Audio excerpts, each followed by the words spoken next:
The body of a missing Illinois woman has been found near the spot where she was swept away back in December.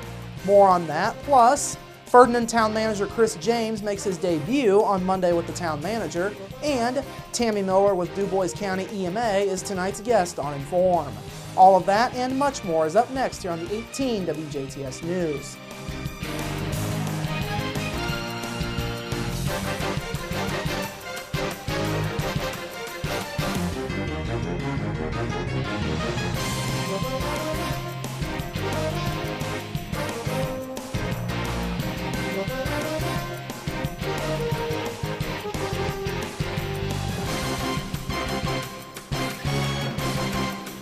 Hello, I'm Bradford Raths. We begin tonight with a tragic ending to the story of an Illinois woman who had been missing since December after she was swept away by floodwaters near the Pike and Daviess County line. Indiana conservation officers say an autopsy done on Saturday has identified a body found in that area as that of 31-year-old Catherine McGill of Des Plaines, Illinois. The Vanderburgh County Coroner's Office says McGill drowned in the river after she was swept away by the floodwaters in the White River. McGill's body was originally found by a resident at about 1:45 p.m. on Friday on top of some cornstalk debris near the mouth of a creek that feeds into the White River at the Pike and Daviess County lines.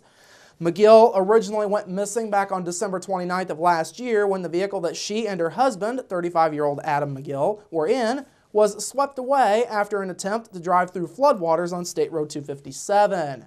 Both Adam and Catherine got out of the vehicle and attempted to swim to shore at the same time as a boat of waterfowl hunters went to the area to rescue them. Adam was rescued, but Catherine was swept away as the hunters tried to pull her to safety. The DuBois County Sheriff's Department is continuing to investigate a break-in that took place in Birdseye yesterday. They say sometime between 10:45 a.m. and noon, someone forced their way into a residence along Poplar Street. Deputies say nobody was home, but a dog at the residence was injured. The dog suffered a gash, and the owner told deputies the dog's ribs looked abnormal. Deputies have yet to determine whether or not anything was taken from the residence. Anyone who has any information is asked to call the DuBois County Sheriff's Department at 482-3522. All callers may remain anonymous. In other news, Indiana's unemployment numbers for the month of January have now been released, but DuBois County no longer has the lowest unemployment. That's according to January unemployment numbers released this morning by the Indiana Department of Workforce Development. The agency says Indiana's seasonally adjusted unemployment rate dropped 0.4% to 6.4% in January. It's now at its lowest point since September of 2008. They say despite a gain of 4,600 jobs in the manufacturing sector, Indiana shed a total of 7,100 private sector jobs in January, mainly due to the extreme nature of the winter season. The U.S. Federal Reserve has cited the harsh winter as one of the chief causes of employment contraction all across the country. Locally, as mentioned, DuBois County lost its grip on the state's lowest unemployment rate, falling to second behind Indianapolis suburb Hamilton County. DuBois County's rate is at 4.7% for January compared to Hamilton County's 4.5%. Among other local counties, Daviess County is now third lowest at 4.8%, Martin County at 5.5%, Warwick 5.6%, Pike County at 5.9%, Spencer and Perry County both at 6.7%, Orange 7.5%, and Crawford had the second highest unemployment rate for January at 9.2%. Numbers show the rate of unemployment in Indiana remains below all neighboring states and is now lower than the national rate by 0.2%. Prior to the benchmarking process, the last time that Indiana's rate was lower than the national rate was back in June of 2012. With the end of the state legislative session, one local state representative is moving on to the next phase of his political career. District 63 State Representative Mark Messmer has retired from the Indiana General Assembly following 6 years of service. Messmer was honored for his service last week by Republican Caucus Chairwoman Kathy Richardson and the rest of the House Republicans. Messmer also served as the honorary speaker in the House for part of the Thursday final session. Messmer is planning to seek the District 48 State Senate seat during this year's election. That seat is currently held by retiring State Senator Lindell Hume. Messmer says should he win that seat, the goal is still the same. People say, what are your plans for in the Senate? Well, continue to do what I've done in the House. Instead of 65,000 people that you serve, it's 130,000 people that you serve. So, I mean, and constituent services is part of the job that I've really focused on the most, because that's where you can really make the biggest difference in helping people, and to be able to expand that out in a little broader area is an opportunity I look forward to. During his tenure as a state representative, Messmer served on several committees. These include being the chairman of the Commerce, Small Business, and Economic Development Committee, along with the Financial Institutions and Public Policy Committees.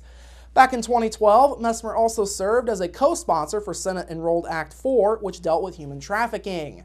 Messmer also authored several bills this session, and they included House Bill 1332, which created the Office of Small Business and Entrepreneurship. This year's Ferdinand Folk Festival lineup has now been announced. Hayes Carl and his band are set to be the headliners for this year's 5th edition of the Ferdinand Folk Fest.